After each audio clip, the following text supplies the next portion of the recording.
बिस्मिल्लाहिर्रहमानिर्रहीम। अस्सलामुअलैकुम। जैसा कि आप सब जानते हैं कि आपके 25-26 लेक्चर्स हो चुके हैं और आप चैप्टर नंबर 1 और चैप्टर नंबर 2 कंप्लीट कर चुके हैं और आज हम बाकायदा आगाज़ करेंगे चैप्टर नंबर 3 का। और उम्मीद है आपको समझ आ रही होगी और अपनी क्यूरीज जो हैं वो आप क्लियर कर रहे हैं क्वेश्चन पूछ कर। तो चलें जी, इंशाल्लाह हम अब अल्लाह का नाम लेकर चैप्टर नंबर 3 स्टार्ट करते हैं, फोर्स एंड मोशन। तो इस चैप्टर में बेसिकली आपका जो फोकस रहेगा वो फोर्स और मोशन के ऊपर रहेगा कि फ़ोर्स क्या है, मोशन क्या है और ये साइंस की कौन सी ब्रांच है और इसकी आगे फर्दर कैटेगरीज़ कौन कौन सी हैं। फिर आगे आप मोमेंटम के बारे में पढ़ेंगे, इम्पल्स के बारे में पढ़ेंगे, law of conservation of momentum पढ़ेंगे, फिर उसके बाद प्रोजेक्टाइल मोशन पढ़ेंगे। तो ये बेसिकली सारे आपके टॉपिक्स आएंगे जिसमें फ़ोर्स और मोशन की इन्वॉल्वमेंट होती है। तो ये सारे टॉपिक इसमें डिस्कस किए जाएंगे। तो चलें हम डेफिनेशन से स्टार्ट करते हैं इसकी। तो सबसे पहले आपको डेफिनेशन आती है मैकेनिक्स की, क्योंकि ये मैकेनिक्स के ऊपर बेस करता है ये चैप्टर। तो मैकेनिक्स क्या है? तो ये basically branch of physics which deals with the study of the motion of the body. जिसमें भी आप फिज़िक्स की वो ब्रांच जिसमें आप किसी भी बॉडी की मोशन को स्टडी करते हैं, मोशन इन्वॉल्व हो उसमें, तो वो आपकी मैकेनिक्स है। फ़िज़िक्स की ये ब्रांच है मैकेनिक्स, जिसमें आपकी बॉडी की मोशन इन्वॉल्व होती है। तो मैकेनिक्स को आगे फिर आपने फर्दर कैटेगराइज कर दिया गया। तो वो कौन सी ब्रांचेज़ हैं वो देखें। Types of mechanics, there are 2 kinds of mechanics. एक आपकी काइनेमेटिक्स है और दूसरा डायनेमिक्स है। तो अगर आप मैं इसको कैटेगरी इधर ही बताऊं तो आप कह सकते हैं काइनेमेटिक्स में आपकी विदाउट फोर्स होती हैं और ये डायनेमिक्स जो है वो विद फोर्स होती हैं। Motion of the body without force, और इसमें क्या है, motion of the body with force, involvement of the force. तो ये उसकी डेफिनेशंस हैं, इनको भी इधर पढ़ लेते हैं। तो काइनेमेटिक्स क्या है? The branch of mechanics which deals with the study of the motion of the body. अगर आप मोशन ऑफ द बॉडी तक बात करें तो ये तो आपका मैकेनिक्स है। अगर आप कह देते हैं साथ विदाउट इफेक्ट ऑफ फोर्स, तो ये क्या हो जाती है, आपकी काइनेमेटिक्स हो जाती है। और अगर आप कहें विद इफेक्ट ऑफ फोर्स तो वो डायनेमिक्स है, जो आगे आप स्टडी करेंगे। ये है द ब्रांच ऑफ मैकेनिक्स। वहाँ पे कंप्लीट करके फिर आगे स्लाइड चेंज कर लिया अच्छा, बोलना बंद करके आप स्लाइड चेंज करके साथ उसे वो तो वो चेंज हो जाएगा। वो गैप नहीं ना कवर होगा ज़्यादा इतना। चलो ठीक है, फिर थोड़ा बहुत कर लिया करें, अब मुसलसल नहीं, थोड़ा सा बोल कर फिर आप चेंज कर लिया करें। इधर से शुरू कर लेंगे। The branch of mechanics which deals with the study of the motion of the body under the action of force. ये देखें इधर से आपका एक्शन ऑफ फोर्स इन्वॉल्व होगी इसमें, और जिसमें without the effect of force हो वो काइनेमेटिक्स है आके, और effect of force is called dynamics. तो ये है डायनेमिक्स की डेफिनेशन। आगे चलते हैं। आगे है रेस्ट, क्योंकि चैप्टर का नाम है आपका पढ़ रहे हैं फोर्स एंड मोशन, तो मोशन भी उसमें आ रही है। तो इधर एक रेस्ट का वर्ड है, तो आपको डिफरेंस पता होना चाहिए रेस्ट और मोशन में डिफरेंस क्या है। आप रेस्ट को इस तरह डिफ़ाइन करेंगे, अगर आप बॉडी, कोई भी बॉडी अपनी सराउंडिंग्स के अकॉर्डिंगली अपनी पोजीशन चेंज नहीं कर रही एक पॉइंट से दूसरे पॉइंट पे, तो आप कह सकते हैं कि बॉडी क्या है, रेस्ट में है। जैसे ये चेयर इधर पड़ी हुई है तो मैं बाद में भी दिखूंगा इधर ही पड़ी रही है, तो मैं कह सकता हूँ ये चेयर रेस्ट में है, क्योंकि इसने अपनी पोजीशन चेंज नहीं की। तो ये डेफिनेशन है। तो डेफिनेशन क्या है? If the body does not change its position with respect to its surrounding then it is said to be in the state of rest. तो आप कह सकते हैं कि बॉडी रेस्ट में है। अगर बॉडी अपनी सराउंडिंग्स क्या है, मेरी इधर सराउंडिंग्स क्या है, ये दीवारें जितनी भी हैं, ये चेयर्स, टेबल, ये कैमरा, ये डाइस, ये सारी मेरी सराउंडिंग्स में आते हैं।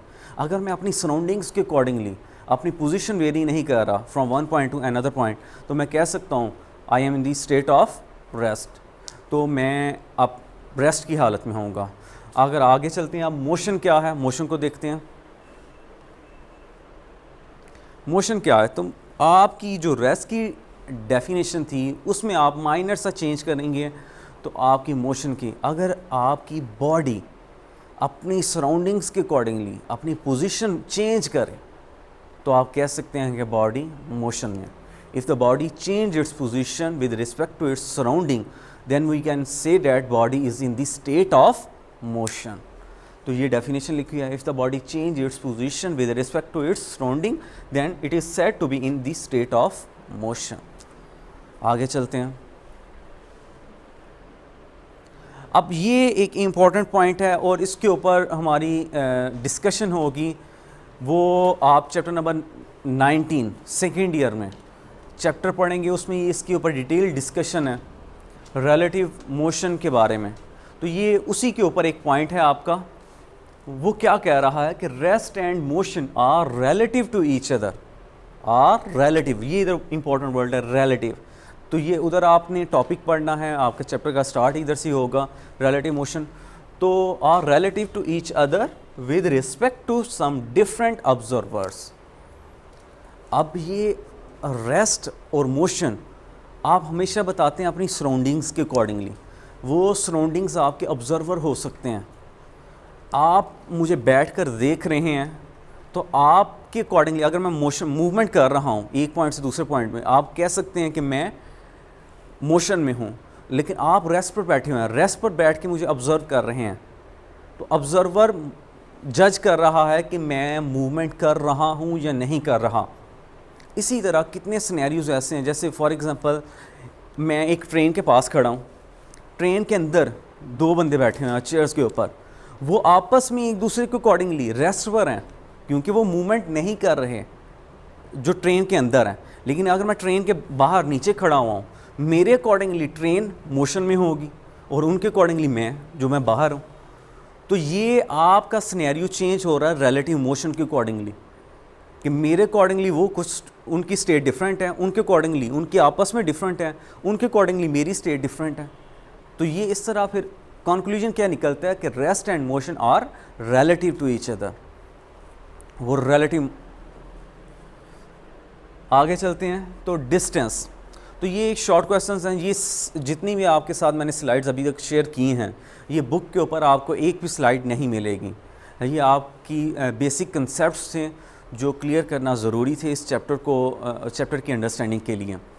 तो इस चैप्टर का जो फर्स्ट शॉर्ट क्वेश्चन स्टार्ट होता है वो तो डिस्प्लेसमेंट, फर्स्ट आर्टिकल 3.1 आर्टिकल वो डिस्प्लेसमेंट से स्टार्ट होता है.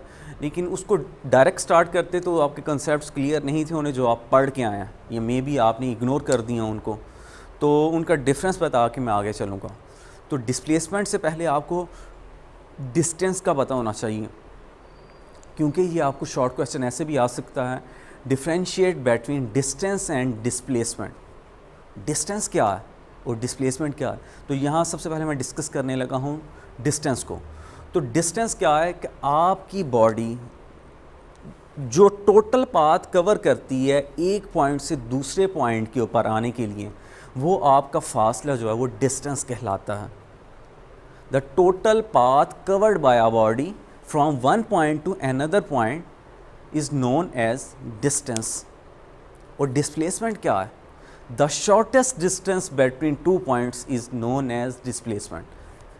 तो ये देखें यहाँ आपको डेफिनेशन मिलेगी डिस्टेंस की. द टोटल पाथ, ये है, ये इसकी डेफिनेशन का की पॉइंट है.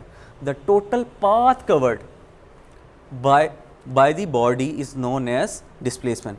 और डिस्प्लेसमेंट एक स्केलर क्वांटिटी है, जबकि डिस्टेंस एक स्केलर क्वांटिटी है, जबकि आपका डिस्प्लेसमेंट एक वेक्टर क्वांटिटी है. तो आगे हम पढ़ते हैं डिस्प्लेसमेंट के डेफिनेशन भी. डिस्प्लेसमेंट क्या है?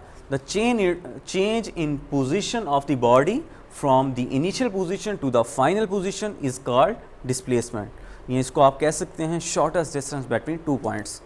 फॉर एग्जांपल मैं अपने घर से इधर आया हूँ, तो ऐसा नहीं है कि मैं अपने घर से यहाँ तक स्ट्रेट फॉरवर्ड आ गया हूँ. क्या मैंने रास्ते में आते हुए टर्न नहीं लिए हैं मैंने? तो वो जो मैं अपने घर से इधर आया हूँ वो मैंने डिस्टेंस कवर किया. अगर मैं कहूँ मैं एरोप्लेन से अपने या हेलीकॉप्टर के थ्रू अपने घर से यहाँ तक स्ट्रेट आया होता शॉर्टेस्ट डिस्टेंस को कवर करके, तो वो मैंने डिस्प्लेसमेंट कवर किया होता. ये आपको एक एग्जांपल से बताता हूँ. फॉर एग्जांपल ये मेरी इनिशियल पोजीशन है और ये जहाँ मैं आया हूँ यल से, हिमालयाज़ ग्रुप ऑफ कॉलेज, मैं यहाँ आया हूँ। अब ये देखें, मैं अपनी इनिशियल पोजीशन से ये फाइनल पोजीशन पे,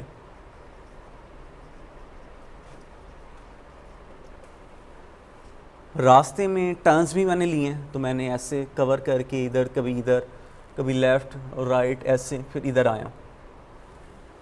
तो ये जो मैंने यहाँ से लेके ये सब डिस्टेंस कवर किया, इसको मैं पाथ मैंने कवर किया, इसको मैं कहूँगा डिस्टेंस। ये जो ब्लैक मेरा है ये मेरा डिस्टेंस कहलाएगा फिर, कि total path covered by the body, ये आपका डिस्टेंस है।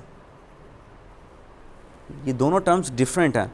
और ये है कि अगर मैं इनिशियल पोजीशन से फाइनल पोजीशन पर, ये है कम से कम फासला, डिस्प्लेसमेंट कहते हैं कम से कम फासले को जो आप इनिशियल पोजीशन से फाइनल पोजीशन पे कवर करते हैं। तो ये डायरेक्शन भी आ गई और ये शॉर्टेस्ट डिस्टेंस है। तो इस रेड को मैं कहूँगा ये आपका क्या है, डिस्प्लेसमेंट है,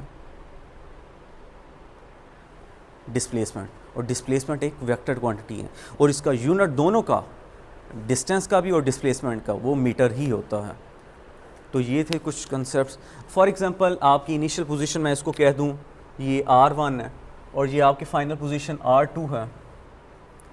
आपने अगर डिस्प्लेसमेंट निकालना हो D, तो कैसे निकालेंगे, R2 माइनस R1, ऐसे आप निकाल सकते हैं। और डिस्प्लेसमेंट एक वेक्टर क्वांटिटी है, इसलिए वेक्टर का सिंबल भी लगाना है। तो वेक्टर को शो करने के लिए आप बोल्ड कर सकते हैं, एरो हेड लगा सकते हैं, या आप सिंपल बार लगा सकते हैं। तो ये सारे सिंबल हैं वेक्टर को शो करने के लिए। तो 3.1 आर्टिकल तो कंप्लीट हुआ। अब आगे चलते हैं 3.2 आर्टिकल जो आपका वेलोसिटी से रिलेटेड है।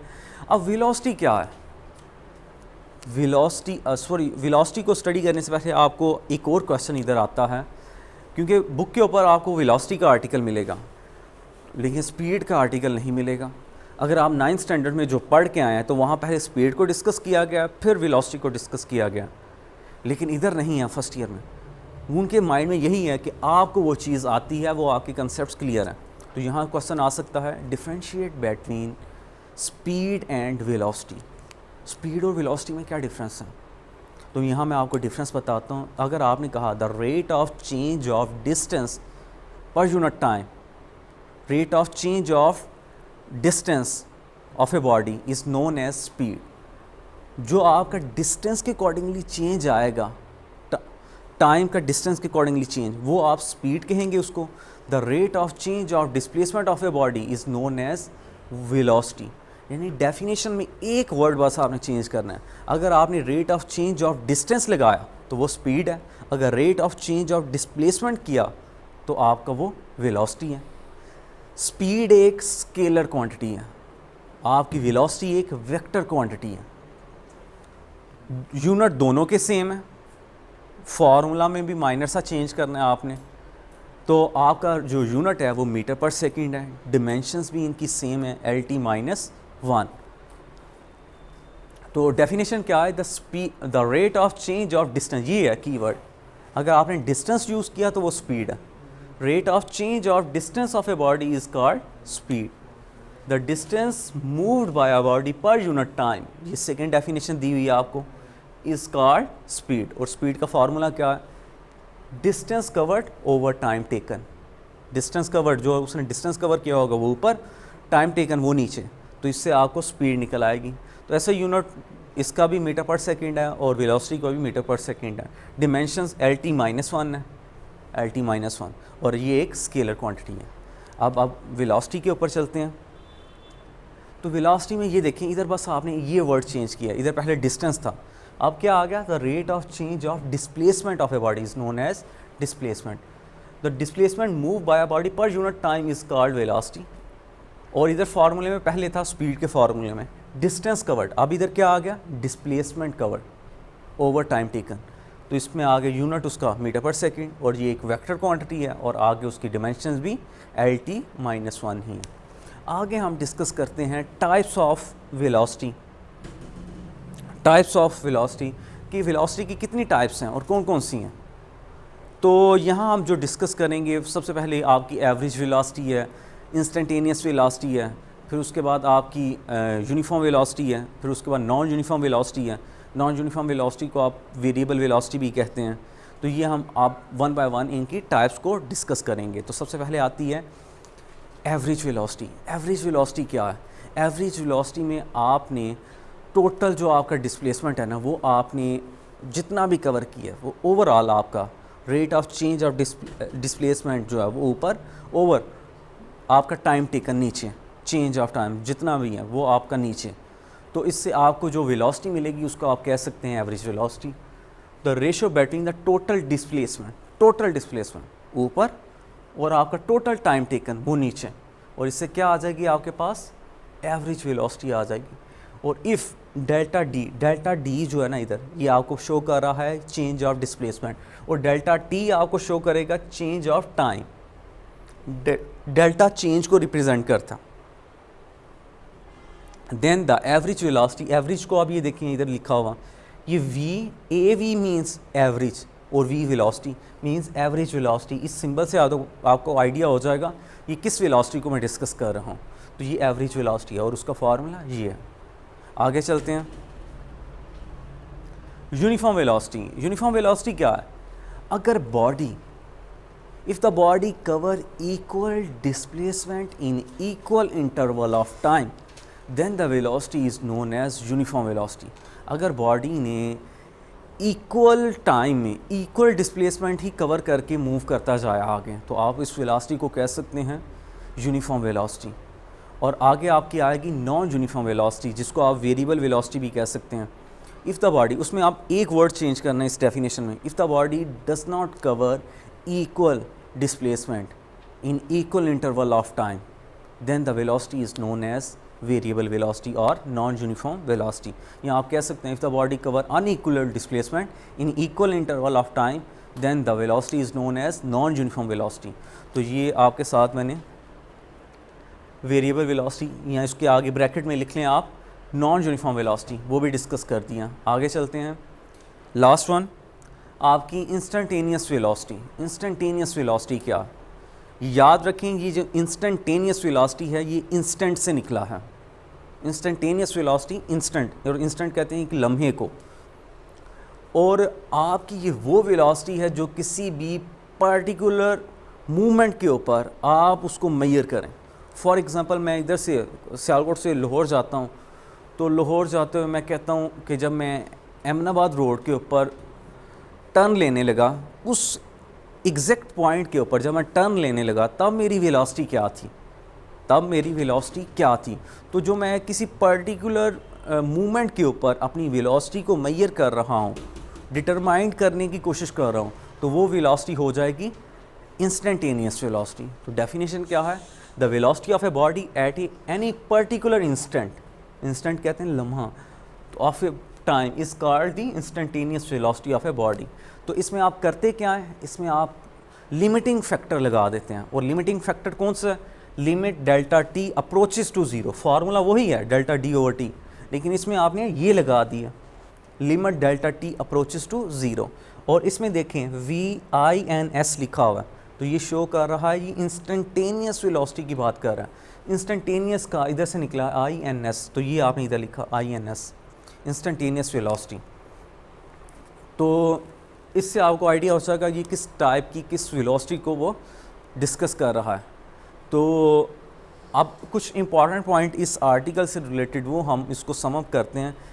वो क्या है? वो है ये है लास्ट पॉइंट, इंपॉर्टेंट रिजल्ट्स। ये इधर से MCQs बनते हैं और इनको आपने अच्छी तरह से समझना है। वो क्या है? If the instantaneous velocity does not change then the body is said to be moving with uniform velocity. इसका मीनिंग क्या है? फॉर एग्ज़ाम्पल आपने, मैंने जो एग्ज़ाम्पल दिया, मैं इधर से जा रहा हूँ लाहौर जा रहा हूँ, तो मैंने अहमदाबाद के ऊपर मेजर की इंस्टेंटेनियस वेलोसिटी, फिर उसके बाद आगे मैंने किसी भी पॉइंट के ऊपर मेजर की। अगर मेरी वो वेलोसिटी और आगे किसी भी पॉइंट के ऊपर मैं जब वेलोसिटी मेजर कर रहा हूँ वो वही है जो मैंने पहले मेजर की, तो आप कह सकते हैं कि जो आपकी बॉडी है वो यूनिफॉर्म वेलोसिटी से मूव कर रही होगी। तब भी आपकी यूनिफॉर्म वेलोसिटी और आपकी इंस्टेंटेनियस वेलोसिटी सेम होगी जब वो एक ही वेलोसिटी के साथ मूव कर रहा हो। सेकेंड इंपॉर्टेंट पॉइंट क्या है? If the body moving with uniform velocity then the average velocity and instantaneous velocity of a body have the same value at any instant of at any point. अगर वो uniform velocity से move कर रहा है तो वो हमेशा same होंगी, एवरेज भी और इंस्टेंटेनियस भी। तो ये थे आपके पॉइंट्स जो आपके एज ए MCQs आ सकते हैं, एज ए शॉर्ट क्वेश्चन आ सकते हैं। और ये थे आपके चैप्टर नंबर 3 के फर्स्ट 2 आर्टिकल 3.1 एंड 3.2। अगर आपको इन आर्टिकल्स में से अगर कोई कन्फ्यूजन रह गई हो तो वो आपने ज़रूर पूछनी है, डिस्कस